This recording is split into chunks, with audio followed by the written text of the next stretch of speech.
ሰላም ጤና ይስጥልኝ የክንፋን መረጃ ቤተሰቦቻችን የተመረጡና ወቅታዊ ዜናዎችን ዘንላችሁ መተናል። አብራችሁን ቆዩ። በመጀመሪያም አርዕስተ ዜናውን እናሰማችኋለን።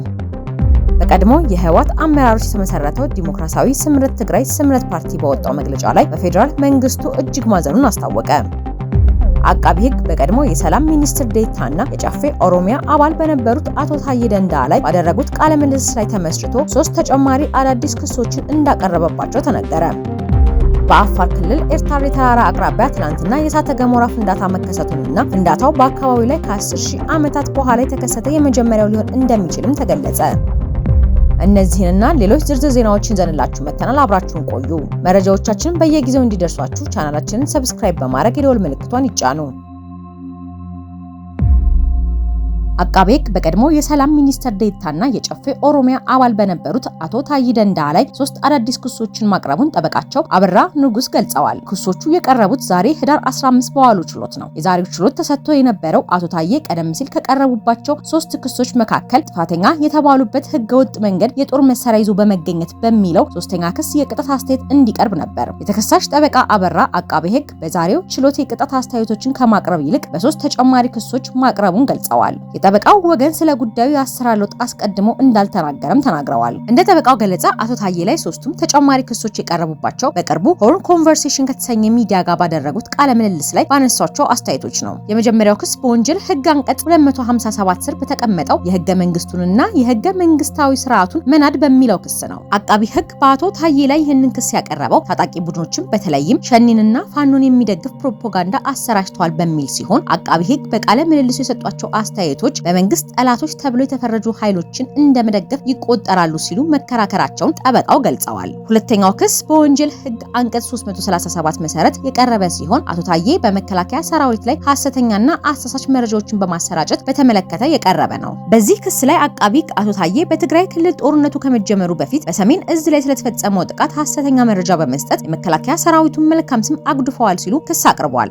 ሶስተኛው ክስ ደግሞ በወንጀል ህግ አንቀጽ 244 ህዝባር 1 ስር የቀረበ ሲሆን አቶ ታዬ በህገ መንግስቱ መሰረት የተመረጠውን መንግስት በተለይም የብልጽግና መንግስት ስም በማጠላሸትና ስለ መንግስቱ ሐሰተኛ መረጃን በማሰራጨት ተከሰዋል። ይህም ክስ ልክ እንደሌሎቹ በዚያው ቃለ ምልልስ ላይ ብቻ በተሰጡ አስተያየቶች ላይ የተመሰረተ ነው። ከዚህ ቀደም የነበሩ ችሎቶች ህዳር 3 ቀን በዋለው ችሎት የፌዴራሉ ከፍተኛ ፍርድ ቤት ልደታ ምድብ ችሎት የቀድሞ የሰላም ሚኒስትር ዴኤታ አቶ ታዬ ደንደዓ ከቀረቡባቸው 3 ክሶች በሁለቱ ክሶች በነጻ ሲያሰናብታቸው በሶስተኛው ክስ ማለትም ህገወጥ የጦር መሳሪያ ይዞ ጥፋተኛ ብሏቸው ነበር።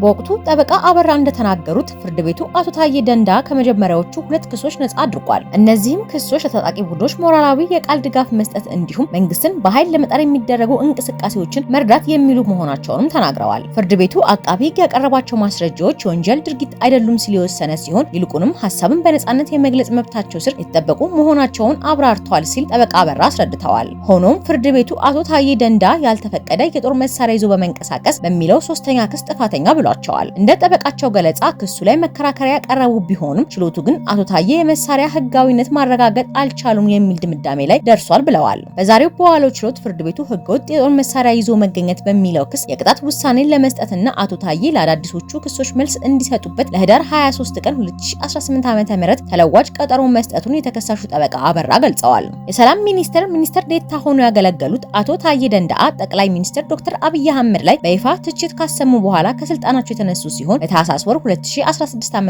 በቁጥጥር ስር መዋላቸው ይታወሳል። ፍርድ ቤቱ በነሐሴ ወር 2016 ዓ.ም አቶ ታዬ ደንደዓ በማህበራዊ ሚዲያ ላይ ያሰፈሯቸው ጽሁፎች ጸረ መንግስት ኃይሎችን መደገፍ አይሆኑም በማለት ከመጀመሪያዎቹ 2 ክሶች ነጻ አድርጓቸው እንደነበርም ይታወሳል። በሶስተኛው ክስ የጦር መሳሪያ ወንጀልን በተመለከተ የቀረበባቸው ክስ ተለቀው እንዲከላከሉ ብይን ሰጥቶ የነበረ ቢሆንም የፌዴራሉ ጠቅላይ ፍርድ ቤት ይግባኝ ሰሚ ችሎት በታህሳስ ወር 2017 ዓ.ም ውሳኔን በመሻር 3ቱንም ክሶች በድጋሚ እንዲታይ ማዘዙም አይዘነጋም።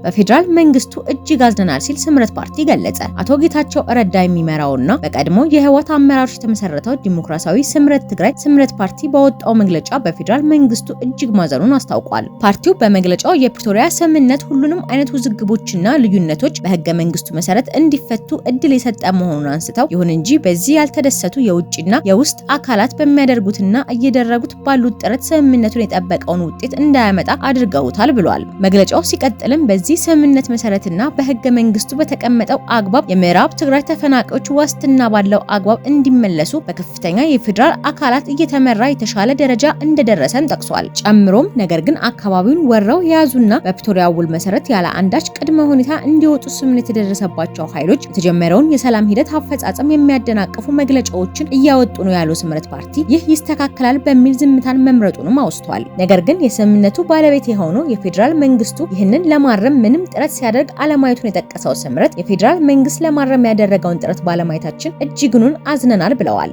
እንደ ምሳሌ ህዳር 10 ቀን 2018 ዓ.ም የተከሰተውን አንስተዋል። በዕለቱ የነበረው ሁኔታ ስምረት ፓርቲ የገለጸው ቀድሞውንም ቢሆን ህዝባችን እንዲፈናቀል ከፊት ሆኖ ሲያነሳሱ የነበሩ አንዳንድ ምሁራንና የሃይማኖት መሪዎች በዚህ ሳይጸጸቱ ዛሬም ይህንን ስምምነት የሚያደናቅፍ የተጀመረውን ሰላማዊ የትግል ሁኔታ የሚያውክና የትግራይን ህገ መንግስታዊ ግዛት የሚጻረን ኃላፊነት የጎደለው አሳፋሪ ተግባር ሲፈጽሙ ውለዋል በማለት ነው።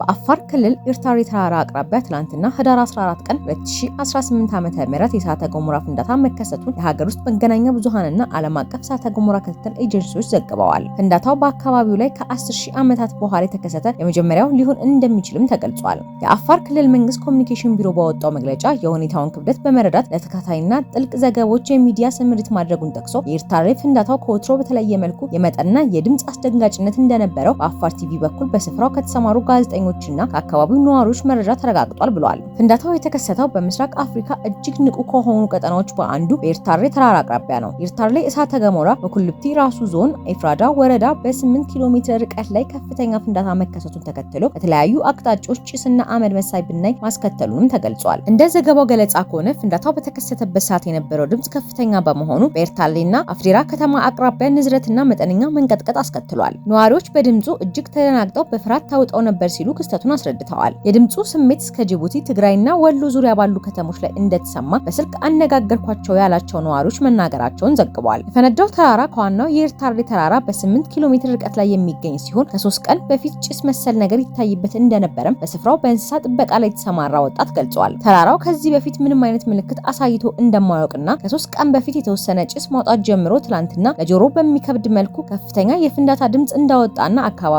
በጥቁር ጭስ ወደ ጨለማነት እንደቀየረባቸው የመንደሩ ነዋሪዎች አስረድተዋል። በተጨማሪም ክስተቱ ከጠዋቱ 4 ሰዓት እስከ 7 ሰዓት ድረስ ድምጽ እያሰማ እንደነበረ የስፍራው አስጎብኚ ገልጿል። የፍንዳታው ጭስ ትላንትና አመሻሹ ላይ ትንሽ የቀነሰ ሲሆን ቀን ላይ ከነበረው ጥቁርና ጭጋጋማ አየር ወደ ነጭ አመድ መሰል ጭስ መቀየሩንም ዘገባው አመላክቷል። በኤርታሌ አቅራቢያ ፍንዳታ አስተናግደው የተከፈቱ 2 ተራራዎች ዛሬ ላይ ደግሞ ጭሳቸው ከትላንቱ የቀነሰ ሆኖ መመልከት ተችሏል ተብሏል። የኔዘርላንድ የዜና ወኪል ቢኤን ኒውስ ዓለም አቀፍ የእሳተ ገሞራ ክትትል ኤጀንሲዎችን ዋቢ አድርጎ እንደዘገበው በአፋር ስምጥ ሸለቆ በኤርታሌ ተራራ ላይ የተከሰተው ፍንዳታ በግምት ከ10,000 ዓመት በኋላ ለመጀመሪያ ጊዜ በአካባቢው የተከሰተ ነው ተብሎ ይታመናል። እንደ ዘገባው ገለጻ የቱሉዝ ቮልካኒክ አሽ አድቫይዘሪ ሴንተር የፍንዳታው ጭስ እንቅስቃሴ ከመቀነሱ በፊት እስከ 13.7 ኪሎ ሜትር ወደ ሰማይ ከፍ ብሏል ማለቱን ገልጿል። የቱሉዝ ቮልካኒክ አሽ አድቫይዘሪ ሴንተር ዝቅተኛ ከፍታ ላይ ያለ ጭስ ወደ ጅቡቲና የመን እያመራ እንደነበረም በትላንትናው ዕለት ጠቅሷል። ነገር ግን ከፍተኛ ከፍታ ላይ ያለው የፍንዳታ ጭስ በኦማን በኩል አልፎ ወደ አረብ ባህር እንደሚሄድ ተተንብዮም ነበር። የተወሰነ ከፍተኛ ከፍታ ያለው ጭስ ደግሞ ወደ ሰሜን ምስራቅ አቅጣጫ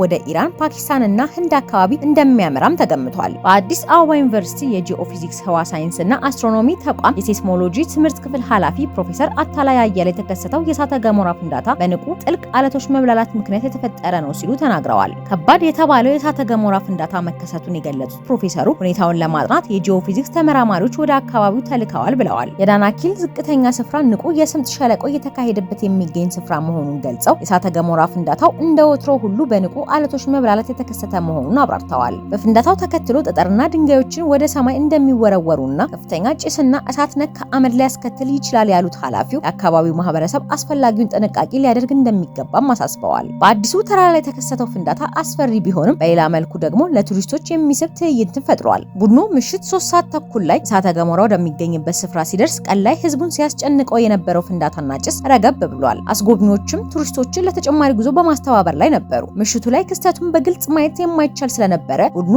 አዳሩን በኤርታሌ ተራራ ስር አድርጎ ማለዳ ላይ ከአስጎብኚዎች ጋር ወደ ተራራ ለመውጣት አስበዋል። ሆኖም ወደ አዲሱ ስፍራ የሚወስድ ምቹ መንገድ ስለሌለ ጎብኚዎች ከኤርታሌ ተራራ ላይ ሆነው ክስተቱን ለመመልከት ተገደዋል። በአካባቢው የሚገኙ ቱሪስቶችም ይህ የተፈጥሮ ክስተት ለማየት እየተንቀሳቀሱ ይገኛሉ።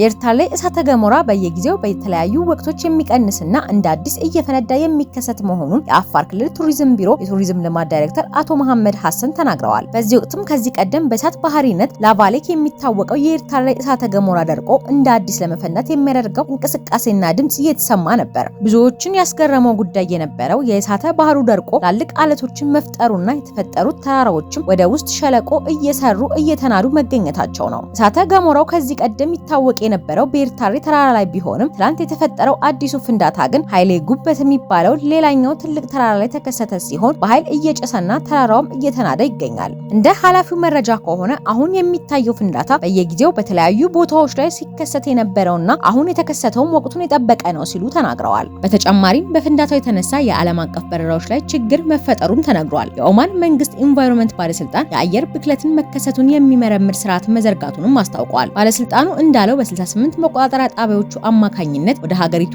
እየገባ ያለውን ጭስ እየመረመረ የሚገኝ ሲሆን እስካሁን ይህ ምርመራ ለማህበረሰቡ ጤና አስጊ የሆኑ ንጥረ ነገሮችን የሚለይ ነው። ይህ በእንዲህ እንዳለ በዚህ ጭስ አማካኝነት ዓለም አቀፍ በረራዎች አቅጣጫ ለመቀየር ተገደዋል። ከነዚህ መካከል የህንድ አየር መንገዶች ይጠቀሳሉ። ኢንዲጎ የተሰኘው አየር መንገድ እንደገለጸው በዛሬው ዕለት ከህንድ ተነስቶ ወደ አቡዳቢ የሚያደርገውን በረራ በጭሱ አማካኝነት አቅጣጫ ቀይሮ እንዲጓዝ ተገዷል። የህንድ ሲቪል አቪዬሽን ባለስልጣን ባወጣው መግለጫ ሁሉም ከህንድ የሚነሱ አውሮፕላኖች በጉዞ አቅጣጫቸውን መቀየር እንዳለባቸው አሳስበዋል። ባለስልጣኑ እንዳለው ከኢትዮጵያ የተነሳው ጭስ ወደ ህንድ እየተጓዘ ሲሆን ከሰዓታት በኋላም ይደርሳል ብለዋል።